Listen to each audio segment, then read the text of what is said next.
Hallo und willkommen in meiner Schmiede. Nachdem es im letzten Video um die Schlacht von Schaulen und den daran anschließenden Übergang des Schwertbrüderordens in den Deutschen Orden ging, werfen wir heute einen Blick auf die Entstehung des Deutschen Ordens und seinen Weg von Palästina ins Baltikum.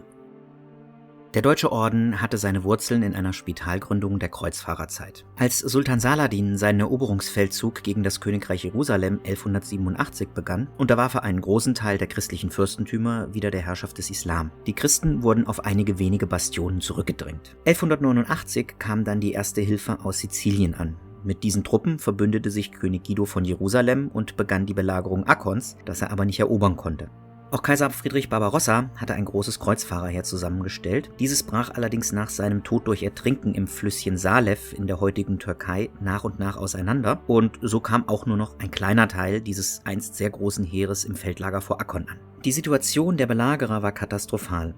Hungersnot und Krankheiten wüteten im Lager der Kreuzfahrer. Hinzu kamen immer wieder Angriffe auf die Stadtmauern durch die Kreuzfahrer, die wiederum von den Truppen Saladins angegriffen wurden, denn diese hatten ihrerseits einen Belagerungsring um die Belagerer gelegt. Zur Versorgung der Verwundeten und Kranken mussten spezielle Einrichtungen geschaffen werden. Hierzu waren dann natürlich zunächst einmal die Johanniter aufgerufen, die wahrscheinlich ein größeres Spital vor Akkon unterhielten. Dieses reichte aber scheinbar schon sehr schnell nicht mehr aus und so opferten Lübecker und Bremer Kaufleute entweder im Winter 1189 oder in der ersten Hälfte des Jahres 1190 das Segel einer ihrer Kocken und gründeten so ein neues Spital hinter dem Nikolaifriedhof Akkons. Hierzu muss man allerdings sagen, dass dieses Spital nicht das erste war, das von Deutschen im Heiligen Land gegründet worden war. Es hatte bereits vorher eines in Jerusalem existiert und dieses Spital wurde 1143 vom Papst dem Johanniterorden unterstellt. Der Johanniterorden sah in der deutschen Gründung möglicherweise einen Konkurrenten, nicht nur im Heiligen Land, sondern auch im Reich, wo der Johanniterorden noch keine Besitzungen hatte.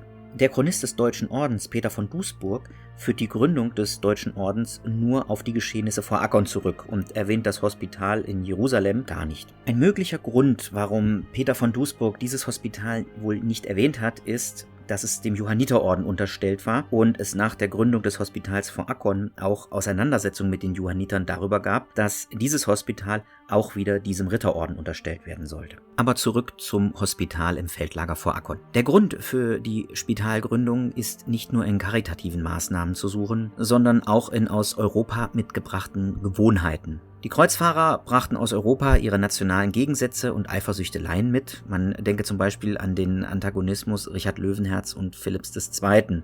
Zwischen Richard und Philipp, sowohl zwischen ihren Vätern und auch den Nachfolgern Philipps und Richards, gab es immer wieder Auseinandersetzungen über die englischen Besitzungen in Frankreich. Das ging dann sogar so weit, dass 1188 eine Vereinbarung getroffen wurde, die besagte, dass die Kreuze auf den Wappenröcken der Engländer, Franzosen und Flamen unterschiedliche Farben haben müssten.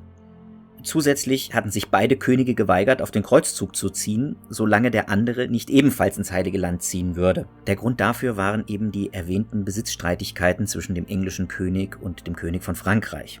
Ein viel pragmatischerer Grund, warum vor Akkon und vorher in Jerusalem ein deutsches Spital gegründet worden war, ist schlicht und ergreifend darin zu sehen, dass die deutschen Pilger und Kreuzfahrer die Landessprache der Kreuzfahrerstaaten nicht sprachen, nämlich Französisch.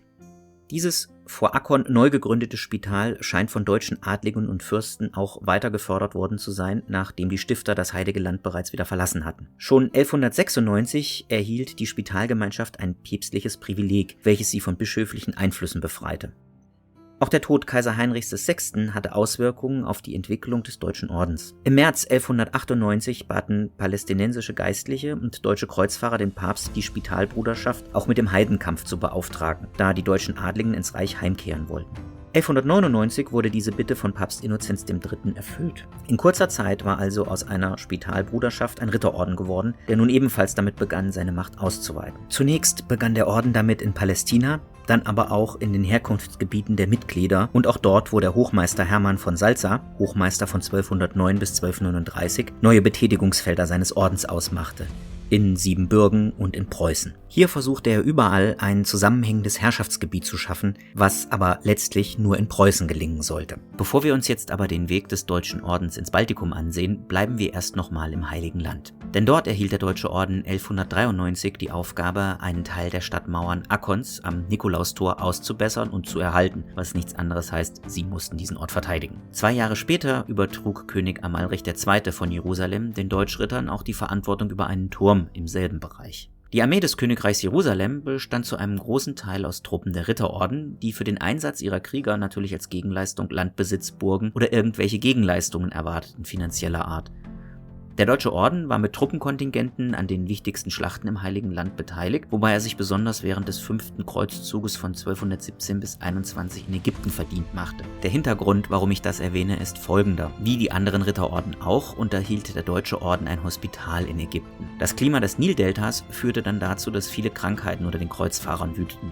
Und die im Hospital gesund gepflegten Ritter und Fürsten bedachten den Orden natürlich mit Schenkungen aller Art. So hinterließ Herzog Leopold VI. Von Österreich, der ebenfalls am Feldzug gegen Damiette, das ist die Stadt in Ägypten, um die es im 5. Kreuzzug in erster Linie ging, dem Deutschen Orden 6000 Mark in Silber.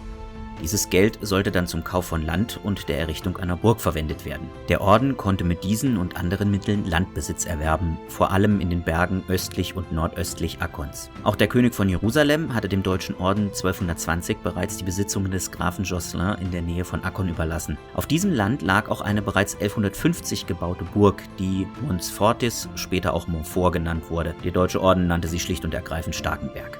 Bereits während der Arbeiten zur Erweiterung der Burg 1229 wurde die Verwaltung des Ordens von Akkon nach Starkenberg verlegt. Ein Problem, vor dem der Orden mit dieser Burg stand, war, dass das Baumaterial 20 Kilometer von der Küste herangebracht werden und dann noch auf den Berg geschafft werden musste, was zu erheblichen Mehrkosten führte. Aus diesem Grund rief der Papst 1230 und 1245 die Christenheit dazu auf, für die Weiterführung des Baus zu spenden. 1266 wurde die Burg von den Truppen Sultan Baybars erfolglos belagert. 5 Jahre später belagerten sie die Burg erneut und eroberten sie diesmal nach 7-tägiger Belagerung und zerstörten sie natürlich auch. Der Hauptsitz des Ordens wurde daraufhin ab 1273 wieder nach Akkon verlegt. Nach der Eroberung Akkons 1291 ging auch der letzte christliche Stützpunkt im Heiligen Land verloren und die Stadt und die Kreuzfahrerburgen an der Küste wurden zerstört. Nach dem Verlust Akkons konzentrierte sich der Deutsche Orden auf seine Besitzungen im Reich und in Preußen. Neben dem Landerwerb in Palästina hatte der Orden, wie ja schon bereits erwähnt, versucht, auch in Europa ein zusammenhängendes Herrschaftsgebiet zu errichten. Die erste Möglichkeit dazu hatte sich schon 1211 ergeben.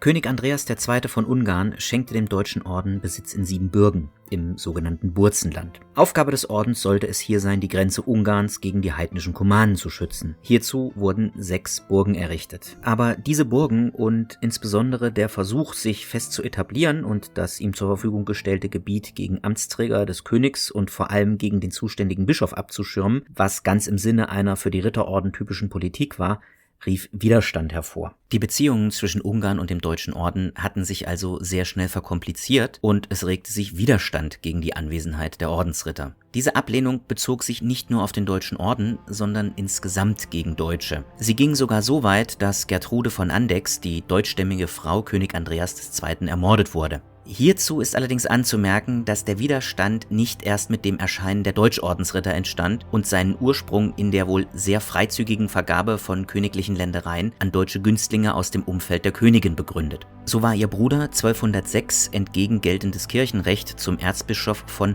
Kaloxa oder Kaloscha eingesetzt worden. Ich weiß leider nicht, wie man das richtig ausspricht und ich habe es auch nicht gefunden, deswegen entschuldigt bitte. 1212 wurde besagter Bruder sogar zum Woiwoden von Siebenbürgen. Im Jahr 1213 nutzten dann Verschwörer die Abwesenheit König Andreas und Gertrud wurde während der Jagd oder auf ihrer Burg überfallen und ermordet. Papst Honorius III. Bestätigte dem Orden 1223 ein Exemptionsprivileg, das sich ausdrücklich auf das Burzenland bezog. Diese Exemption wäre eine Befreiung des Burzenlandes von der ungarischen Herrschaft gewesen, was nichts anderes bedeutet, als dass das Burzenland nicht mehr Teil des Königreichs Ungarn gewesen wäre. Entsprechend drängte der Adel König Andreas dazu, Widerstand zu leisten.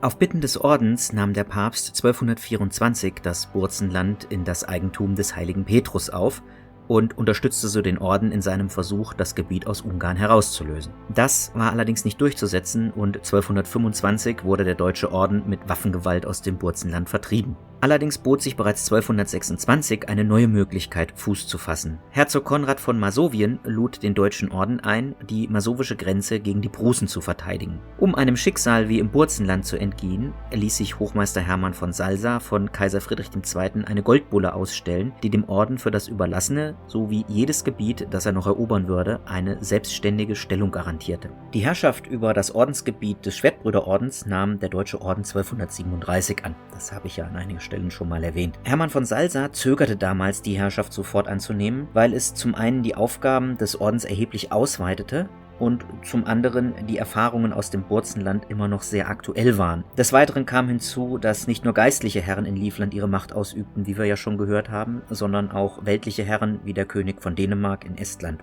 Die Herrschaftsgebiete in Palästina blieben dem Deutschen Orden nur etwa ein knappes halbes Jahrhundert erhalten und mit dem Fall Akkons 1291 ging dann auch die letzte christliche Festung im Heiligen Land verloren. Dauerhafter und erfolgreicher war dagegen die Landnahme in Preußen. Hier kam der Orden seinem Auftrag, dem Heidenkampf, nach und schuf sich einen Ordensstaat. Der Hochmeistersitz wurde nach der Eroberung Akkons zuerst nach Venedig verlegt und 1309 durch Hochmeister Siegfried von Feuchtwangen, Hochmeister von 1303 bis 1311, auf die Marienburg verlegt. Die Verlegung des Hochmeistersitzes von Venedig nach Preußen war innerhalb des Ordens allerdings nicht unumstritten. Erst als die Situation im venezianischen Haupthaus immer unhaltbarer wurde, der Papst rief zu diesem Zeitpunkt zu einem Kreuzzug gegen Venedig auf und das Schicksal der Templer, die bereits 1307 der Ketzerei angeklagt worden waren, wurden als deutliche Warnung empfunden und so gelang die Übersiedlung nach Preußen. Der Deutsche Orden war also in einer relativ kurzen Zeit von einer einfachen Spitalbruderschaft zu einem Ritterorden angewachsen, der danach strebte, seinen Einfluss nicht nur in Palästina, sondern auch in Europa zu vermehren. Mit der Ankunft des Deutschen Ordens in Preußen sind wir auch am Ende des Videos angekommen. Der Bischof ist übrigens Hermann von Buxtehude, der Bischof von Dorpat. Eigentlich passt er nicht so ganz zu diesem Deutschordensmeister, den ich hier angemalt habe, aber zum einen war er eben auch gerade auf der Werkbank und zum anderen bringt er ein bisschen Farbe in dieses Video, das doch sonst sehr von Weiß dominiert worden ist. Wie immer hoffe ich, dass euch das Video gefallen hat. Und wenn es das getan hat, dann lasst mir einen Like oder Kommentar da, abonniert den Kanal, teilt das Video und läutet die Glocke. Eben alles, was ihr so von YouTube kennt, und bis bald in meiner Schmiede.